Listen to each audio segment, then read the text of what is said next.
What's up guys, and welcome back to another episode of Career Mode. This is episode number 46, and today we are returning with 3 massive games with Aston Villa, including our first ever Champions League group game as we take on Rubin Kazan away in Russia. Super excited for that, and yes, I know in the last episode I said we're at home. We're in Rain, Russia, the group opener, super excited for it, and hopefully we start off with a win. 2 other games as well, we've got Liverpool at home in the Premier League. That'll be a really tough test against Jurgen Klopp's side, who won again yesterday against Southampton. I really hope they make the top 4 again this year as well. Salah this year has been incredible. What a signing. Signed the year, no doubt. And also Leicester away. The King Power Stadium is the third and final game today. Plus, you guys will be voting where we send our youth scouts out to next after I asked you guys for comments in the last episode. So first game, it's Rubin Kazan. It's a really tough group featuring Schalke and Barcelona. So we've got to make sure we come through and get the win to start off with. Let's go Aston Villa. And as we jump into the group opener then away in Russia, I'm making quite a few changes to the lineup heading into the game after what has been a tough start to Season 3. Right now looking very inconsistent and out of sorts really, and hopefully a change to the lineup will help us get the win on match day 1. Stick with the 3-5-2 because I just don't want to change it, but a decent lineup regardless. McCarthy comes into goal with Zagadou playing alongside Palmer Brown as Socrates wearing the armband in the back 3. Delph and Kearney are our DMs with Henry on the left, Ship on the right, Di Maria starting in the cam role, and up top together Jonathan Kodjia and Ben Brereton. So a lot to change after our draw with West Ham. Can we bounce back and get the win here? Come on Aston Villa, I want to win on match day 1. Obviously our Champions League debut, very excited for it, and if we can start off with a win, that's what I'm targeting here. Everyone knows that Barcelona are the favourites to top the group, and they definitely should, as Jonathan Kodjia should have made it 1-0 with a free header right from kickoff that puts it over. But that's why these games here are going to be absolutely massive, and we'll need to take our chances as well. If we do want to qualify and finish in second place, we've got to make sure we get the wins against Rubin Kazan and Schalke. Come on. That is the start you want to see though. Very aggressive beginning to the match. However, here come the Russians, who they themselves will be looking to qualify as well, and they've gone in front just 6 minutes in, and that is the danger of not taking your chances, because how many times do I say this? If you don't take your chances, you will get punished. One of my catchphrases, and Rubin Kazan proved that it is so true. 1-0, 6 minutes in, and our poor start to the season continues. 22 minutes into the game, cannot afford to lose on match day 1. With all due respect to the Russians, they are probably, along with us, the weakest side out of the 4. So this would be disastrous. Even in the first game, this would be a disastrous beginning to our Champions League group campaign. But here's Di Maria to Brereton, gives it to Kodjia. Jonathan runs into traffic, but Henry does win it back. Fair play to him. And now Di Maria to Delph. We know he can strike, and Fabian Delph. Good stop by the goalkeeper. Still 1-0. Cannot afford to lose on match day 1. Got to get at least a point and get back on level terms as Di Maria's header goes onto the roof of the net. You can already feel the pressure on Aston Villa this season. You know, all throughout last year, I know how many of you guys were saying it. You've got to start using those sliders. But I tell you, I don't think I need to at all. I feel like this is just as difficult as it should be for a team that are making a lot of progression quickly, but also are nowhere near as good as we want us to be in the future. And you're currently seeing exactly why that's the case, just half an hour into our first Champions League group game, and based on the start we've had to the season as well. Kearney finds Fabian Delph, maybe a chance here to come forward again on the counter. Alessandro Schupp down the right-hand side as Brereton running through. He'll try and play in Ben. Come on, Ben. Come on, Ben. Great save. But Kodjia turns in the rebound and makes amends. Rubin Kazan 1, Aston Villa 1. Jonathan off the mark this season, and what a crucial goal as well. Schupp with a through ball, Brereton shot well saved, but a little bit of luck exactly when we need it. Kodjia heads it home. Rubin Kazan 1, Aston Villa 1. Kearney to Delph, back to Tom Kearney. Space here for Tom to have a go if he wants, or try and cut inside, and it's still Kearney on the ball, looking for a bit of space. Oh! Just wide from our new midfielder. Half an hour to go. Going to make a change here. We have looked good when Cross has gone into the box today. We've been a better team. So what I'm going to do is put another tall striker up top alongside Jonathan Kodjia in Christian Benteke. Brereton's done okay. He's got in behind once and helped us score the goal through Kodjia after the rebound. But Benteke's going to come on. I think with his height and with the ability we've got down the flanks to cross the ball into the middle as well, this could be a really wise tactical decision. So 28 minutes to go. Brereton off, Benteke on. And we're going to whip those balls into the centre towards the Belgian and see if he can find us a winning goal to claim the 3 points. Henry's throw to Kodjia, and straight away you can see what I'm going to do here. Give it to Rico and whip it into the middle. In it goes, and it was actually Di Maria coming in forcing a fantastic save out of the goalkeeper. Still 1-1, but expect a lot of crosses now between now and the end of the game, and we score from a corner where Angel Di Maria, denied just a moment ago, gets off the mark for Aston Villa, and he's already kissing the badge a little bit. I suppose that's fair enough. Rubin Kazan 1, Aston Villa 2. Come on! Well, the ball to the middle was absolutely wicked, but two Rubin Kazan players got in each other's way, and it dropped to Di Maria inside the 6-yard area, who simply couldn't miss. 2-1, we take the lead, we deserve it, and we've come from behind like we always do to hopefully win on match day 1. Comeback Kings, baby, it's who we are. This has been a brilliant game to start off with in the group. I've got to say, I've really enjoyed this one, as Rubin Kazan still look for an equalising goal that could claim them a point. And there is a chance here with their number 9 coming inside and firing one in off the post and equalising for the hosts. Rubin Kazan 2, Aston Villa 2, and our defensive woes continue. This has been a brilliant game, but shambolic defending from both teams as the hosts find their equalising goal, and it's 2-2. Well, that is going to do it then. Final score away in Russia. Rubin Kazan 2, Aston Villa 2. Great game for the neutrals. Really fun one to play as well, but missed opportunities cost us in the end. Back-to-back draws, and our tough, inconsistent beginning to the season continues. I'm going to have my work cut out trying to condense that game, because that was really fun to play, but also very frustrating to throw away 2 points late on. 2-2 the final score. Should have won it by the stats, no doubt about it. You'll see by the highlights, we were the better team in this game, but sadly did not take our chance. But for man of the match, I'm going to give it to Di Maria. I thought Di Maria had a really, really good game. Obviously scored our second goal as well, and you know, bringing this veteran in, bringing these old boys in, has served us so well in the first 2 years, and I believe it will in season 3 as well. Barcelona off to a great start, as you'd expect, winning the group opener by 4-0. We draw and slip up away in Russia, but it's okay. It's not disastrous. But we do need to start getting our form sorted though. It's not been good enough. And so after the game, the next thing we are going to do is choose what 5 countries we'll have for the YouTube poll that you guys can vote for in the top right of today's episode. After I asked you guys to comment in the last episode and give me, oopsie daisy, and give me some comments for what countries we should scout next. We've got 2 5-star scouts available. Should we hire a third one? Oh, I thought it was a 5-star there. Thomas Deary, lacking the experience just a little bit there. We'll leave it for now. I always like having the best scouts possible. How much money we got? Oh, we would have enough for one. We might hire a new youth scout soon then.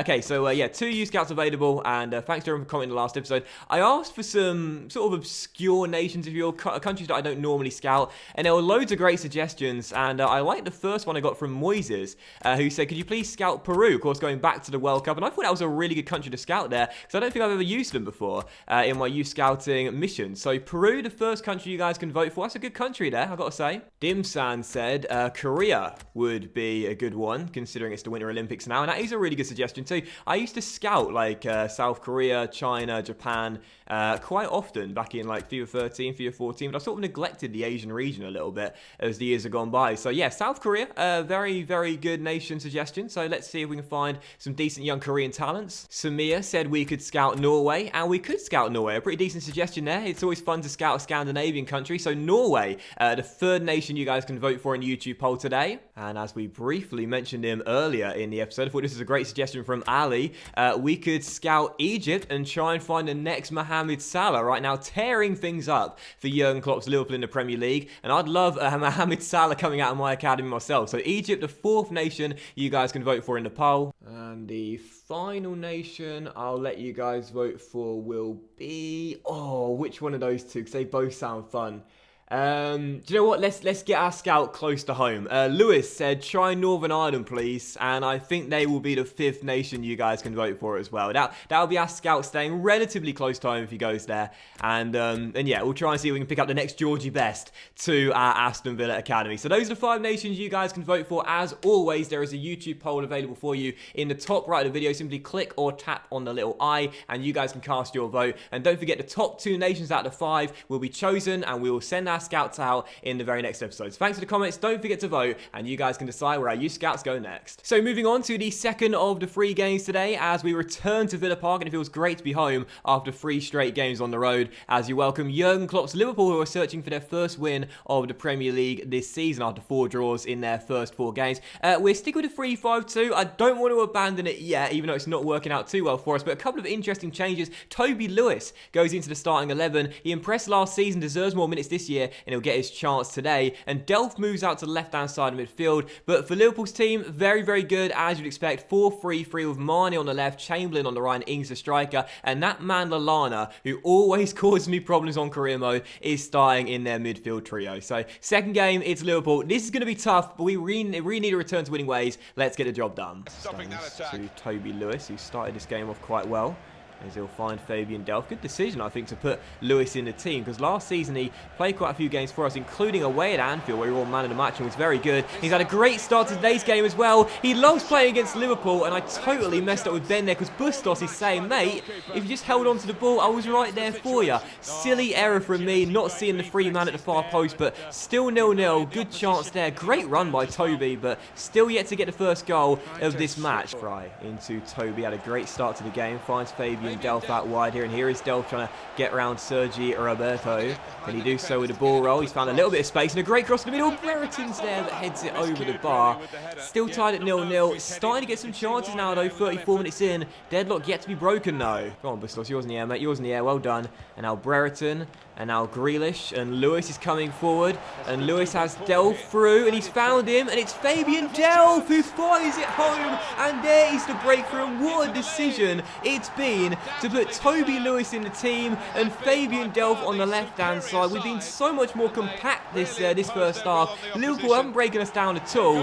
Delph's been great on that left side. Lewis has been brilliant, and it's 1-0 Aston Villa. Come on. Lewis has been our best player on the pitch in this first half, without question. The young teenager with potential to be special, who we gave some opportunities to last season, wanted to see how good he would be, and it was pretty decent. And this year he's going to get a lot more chances if he continues to impress in the early games of the year. Lovely through ball, Delph with a finish. 1-0 Aston Villa. Come on. Liverpool looking for one chance just before the break to get back on level terms. Oh, lovely ball. Lallana's onside. Lallana's onside, and it's 1-1. What a ball that was. And what did we say pre-game? This guy on career mode is something out of this world. It was a brilliant ball by the number 18, and Adam Lallana found so much space inside the area, and Icardi is not going to keep a clean sheet in this game either. This ball was absolutely fantastic, right into the feet of Lallana, who had all the space in the world, and puts it past the Italian and into the back of the net. Aston Villa 1, Liverpool 1, and our wait for another clean sheet is going to continue. It's yours in the air, mate, well done. Now Grealish on the ball. Gives it to Toby, and now Toby to Barkley, looking for Grealish. Grealish, Benteke, Benteke, oh yes, bends it off the post, shows the respect to one of his former clubs as we retake the lead on the stroke of the hour mark. Right now we're scoring goals, we just can't stop conceding. Lewis to Barkley to Grealish, finds Christian Benteke, gets it out of his feet and bends one in off the post to leave Charities with no chance. Aston Villa 2, Liverpool 1, got to get the win here, got to get our form sorted. Stones to Socrates. Now Barkley on the ball. Cannot afford to throw away these 3 points that we did against Ruben Kazan. Grealish to Lewis. Had a brilliant game this afternoon. Barkley to Grealish. Back to Ross Barkley. Lovely build up here. We've played well this afternoon. Ross has space to let fly from range, and what a goal from Ross Barkley. Aston Villa 3, Liverpool 1, and Ross Barkley has just levered one to surely confirm the 3 points we so sorely needed. They backed off him, and if you're going to give him space, he will punish you. Ross takes his time, levers one from 25 yards, in off the underside of the crossbar, and just like our second goal, absolutely no chance for Karius in goal. 3-1 even, and surely now, the big 3 points we really needed. Come on. These have been two very good games to start off with today. 4 goals in each, but in this one we score 3, and we'll also collect that many points as well. As the game comes to its close, Liverpool's wait for their first Premier League win of the season will continue, but for us, a really important victory after quite an inconsistent start to our 3rd year managing Aston Villa. But here's Toby Lewis on the ball. He's had a brilliant game this afternoon. He's round 1 again and feeds Benteke through, and Benteke's on for his 2nd goal of the game, takes his time and slots it home and makes it 4-1. What a performance from Aston Villa when we needed it most. A massive victory. No respect for the celebration of Christian there, totally forgot all about it, but hey, won't mind too much. We get the win and definitely deserved it as well. No wonder fans are jumping. We are so much better at Villa Park. I wish you could play at home every single game. But either way, 4-1 the final score, a brilliant win, and that is exactly what we needed after a couple of disappointing draws in a row. So definitely deserved a win, no doubt about it. Right now, we're not keeping clean sheets, but we are scoring goals, and that's encouraging if nothing else, as we definitely deserved the 3 points in this one. And I thought every single player played well, so shout the whole team out for a really, really great display. Everyone played well, including Benteke's brace in this game. But I'm going to give the man of the match to Toby Lewis, the young teenager in the team for the game, picking up 2 assists, played really, really well. And I'll say it again, this guy's going to get a lot more minutes this season. Whenever I put a youth player in the team, if they impress, they'll keep their place. And there's no doubt Lewis is going to keep his as well. Great display. And after the game, there is yet another bid for Archie Cox. The 5th time we've had a bid for the young defender. Once again, it's under the valuation, but the bids are getting bigger. And again, we will accept it. Is Archie Cox off to Scunthorpe United, or once again, will he reject it? Let's find out. I also want to check the youth staff hub, if you will. So I want to see if we could possibly get a 5-star scout right on cue. Dylan Hall. Welcome to our youth scouting team. So actually, like I said earlier on the episode, it will be the the top 2 nations we scout. Instead, it will be the top 3. So definitely make sure you vote today, guys. We just picked up our 3rd 5-star youth scout. Make sure you cast your vote today. And the top 3 nations out of the 5 are the nations we will scout next. And so, as we move into our 3rd and final game of today's episode, we take on Leicester City away at the King Power Stadium. It has been quite a tough start for the season, particularly defensively, but it is worth noting we are sitting in 2nd place heading into the game, and I'd love back-to-back victories here. Leicester's team 4-4, 1-1, pretty decent, including Carlos Heel once again playing against us on that right-hand side. As for our team, though, no changes from our win over Liverpool, as you would expect. Because why mess with a winning formula? Although it's not really a winning formula at the moment, because winning formula suggests that, you know, it works every time. At the moment, we're doing okay. You know, we're not doing terribly. We're doing okay. Again, we are in 2nd place. It is worth noting. We're just 5 games in, plenty of the season left to go, and there's no way we're finishing in 2nd place if we keep up this sort of form. As Barkley finds Grealish, and Grealish does find a little bit of space here, but now we do seem to find ourselves developing a little bit more confidence in our game as Grealish continues to run forward here. Nice solo work, finds Benteke, Delph could be through, and Fabian Delph looks a different player on that left-hand side of midfield. Leicester City 0, Aston Villa 1, and we take the lead just 6 minutes in. Come on! The decision to play Delph on the left-hand side of midfield could be one of our best tactical changes this year, because whilst we do like him through the middle with a high work rate and really high stamina, we did tease the possibility of him playing in that position in our 3-5-2 when we signed him last season, and that may well be his best position as well, and it gives us the opportunity to put Toby Lewis in the team for more starts to maximise his chances of reaching his potential. Leicester 0, Aston Villa 1, and it's 2-2 for Fabian. Bringing back these former Aston Villa players, baby. Christian Benteke, 2 goals in the last game. Fabian Delph scoring in this one as well, but a penalty given to Leicester City as that ball goes into the stands.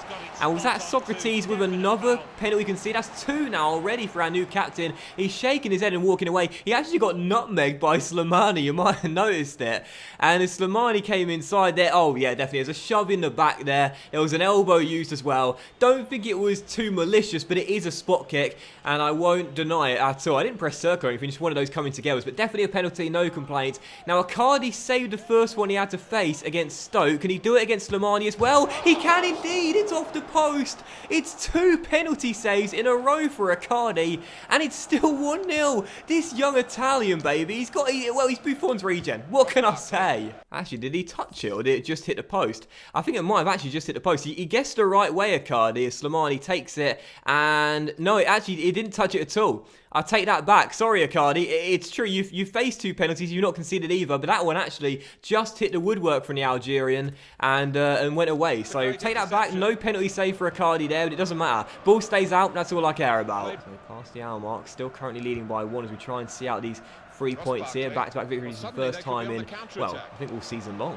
As Grealish finds Bustos, and now Brereton receives it. And Brereton looks to play it to Grealish, and he'll find Fabian Delph, and that will surely do it. Fabian Delph's fantastic start to the season continues. Leicester City 0, Aston Villa 2, and it's now 3 goals in 2 games for Fabian Delph. After a very inconsistent start to the season, we have certainly picked it up. in these last 2 games. A big thumping victory over Liverpool by 4 goals to 1 at Villa Park, and then just our second away win of the season so far, and a clean sheet as well. And we've not had many of those this season to start off with, but a great win there. Everything went according to plan, and for Fabian Delph as well. I'm not sure where the cameras are panning to him or why they're not panning to him. There he is right there. It's another game where he's impressed, scoring 2 goals, and that's now 3 in his last 2 as well. So 2-0 the final score. It wasn't a classic game, this one. It was a game of few chances, really, very balanced, but we were more clinical, and that's why we got the 3 points. And it's crazy that we conceded 2 penalties this season, both from Charities, but we haven't let one in from either game. It's been crazy. But anyway, man of the match to Delph, whose passing was very poor, 33%, but did score the 2 goals in a really big win, as hopefully now we're going to start getting our form sorted, and if Spurs lost to Stoke, we might actually end the episode top of the table as well. Which means that it may have been a tough, inconsistent start, but that's a great positive to end on if we are indeed top. But I wanted to say so to Career Mode, guys, so a big thank you for watching. I hope you have enjoyed it, and if you did enjoy today's episode, then please do drop a like, as likes are, of course, yes, we are top. Likes are, of course, very much appreciated, and they really help the channel out as well. Much love to you all. Have a fantastic evening, and I'll see you for the next episode of Career Mode, featuring our first Champions League home game as we take on Schalke very soon.